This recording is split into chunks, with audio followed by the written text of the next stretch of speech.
વઢવાણ મહાનગરપાલિકામાં ભર્યું તો ખરું, પણ લોકોને પ્રાથમિક સુવિધાઓ ન મળતો હોવાનો ઘાટ સર્જાયો છે।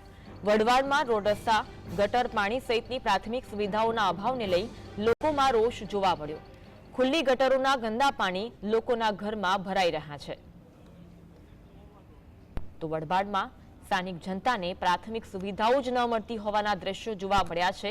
એક તરફ વઢવાણ મહાનગરપાલિકામાં ભર્યું છે, પરંતુ મહાનગરપાલિકાની કોઈ સુવિધા વઢવાણવાસીઓને નથી મળી રહી। રોડ રસ્તા પર ગટરના પાણી ફરી વળ્યા છે અને પ્રાથમિક સુવિધાઓનો અભાવ જોવા મળી રહ્યો છે, જેના કારણે અનેક વખત સ્થાનિકો દ્વારા રજૂઆત કરવામાં આવી છે, પરંતુ હજુ સુધી તંત્ર દ્વારા કોઈ જ કાર્યવાહી કરવામાં આવી નથી। મહાનગરપાલિકા જેવી કોઈ જ સુવિધાઓ વઢવાણવાસીઓને મળતી નથી। આજ અંગે વધુ વાત કરીશું। સંવાદદાતા ફઝલ અમારી સાથે લાઈવ જોડાયા છે। ફઝલ, વઢવાણ મહાનગરપાલિકામાં ભર્યું છે, પરંતુ લોકોને પ્રાથમિક સુવિધાઓ પણ નથી મળતી। શું કહેવું છે લોકોનું? કેવી રીતે રોષ વ્યક્ત કરી રહ્યા છે? નગરમાં જ્યારે વઢવાણ ભર્યું તે સમયથી આજ દિન સુધી વઢવાણમાં રોડ રસ્તા નથી બન્યા અને પ્રાથમિક સુવિધાનો પણ અભાવ છે। વઢવાણ ધોડીપોળ વિસ્તાર હોય, શિયાળીપોળ વિસ્તાર હોય અને અલગ અલગ વિસ્તારો હોય, ત્યાં સાફ સફાઈ પણ સમયસર નથી થતી। લોકો દ્વારા અનેક વખત ચક્કાજામ કરવામાં આવ્યો છે, તે છતાં પણ આ બહેરું મોંઘું તંત્ર છે તે સાંભળતું નથી। હાલમાં આપણે સુરેન્દ્રનગરના ધોડીપોળ વિસ્તારમાં છીએ, ત્યાંના કેટલાક લોકો અહીંયા ભેગા થયા છે। 30 વર્ષથી આ વિસ્તારમાં રોડ નથી બન્યા, ગટરના પાણી લોકોના ઘરોમાં ભરાઈ રહ્યા છે। ત્યારે આ વિસ્તારની કેટલીક બહેનો આપણી સાથે છે। કેવા પ્રકારની પરિસ્થિતિ છે હાલને, કેવી દુવિધા ભોગવી રહ્યા છો? અમારે એટલી બધી ખરાબ પરિસ્થિતિ છે કે ગટરના પાણી ઉભરાય છે, મચ્છરનો પણ એટલો ત્રાસ છે। તે સિવાય જ્યારે એ લોકો કપચી નાખી ગયા હતા એના માટે એટલી બધી ધૂળ ઘરમાં આવે છે કે સાફ સફાઈ ઘરમાં પણ ન રહેતી। એના પગલા છોકરા જો બહારથી અંદર ઘરમાં આવે તો બી ઘર એટલું ભરાઈ જાય છે અને રોડ 30 વર્ષથી નથી થયા, એટલા માટે અમને લોકોને બહુ જ તકલીફ પડે છે। અમારા ઘર પાસે મસ્જિદ છે, ત્યાં ખાડા ખડિયા એટલા બધા છે કે બુઝુર્ગ જે આવે છે નમાઝ અદા કરવા એ પણ પડી જાય છે। એના કારણે હોસ્પિટલમાં ઓપરેશન આ તે એનો ખર્ચો ઘણો આવે છે, પણ એવા બધા નથી હોતા કે હોસ્પિટલનો ખર્ચો ભોગવી શકે। એના માટે અમે વારંવાર એવું કહીએ છીએ કે અમને રોડની સુવિધા આપો।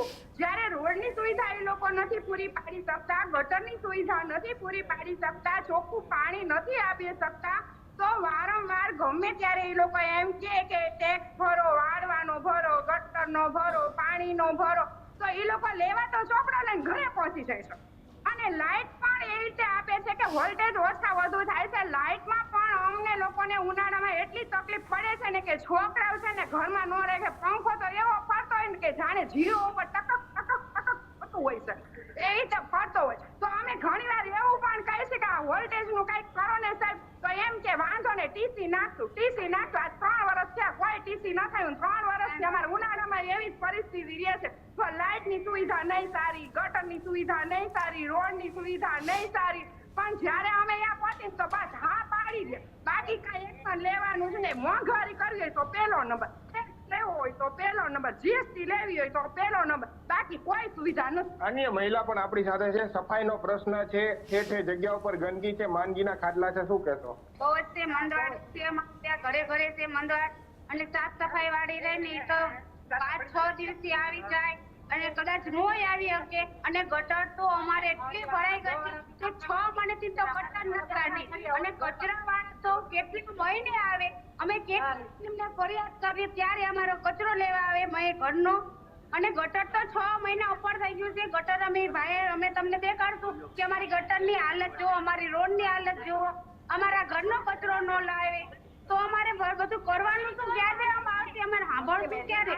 અને મુસ્લિમ એરિયો એક જ એવો છે કે ત્યાં રોડ નથી, બધે તમે જોયા હો વઢવાણ ફરતા તે શેરી સિવાય રોડ જે કઈ જગ્યાએ તમને દેખાય તો અમને કહેજો। અને અમારે તો અમે કેટલી દાન કીધું, અને થોડી પોળે તો અમે 2-3 દાન ગયા છીએ, કલેક્ટર સાહેબ આગળ અમે ગયા છે તો સાહેબ એમને કહે છે આ થઈ જાય તે થઈ જાય।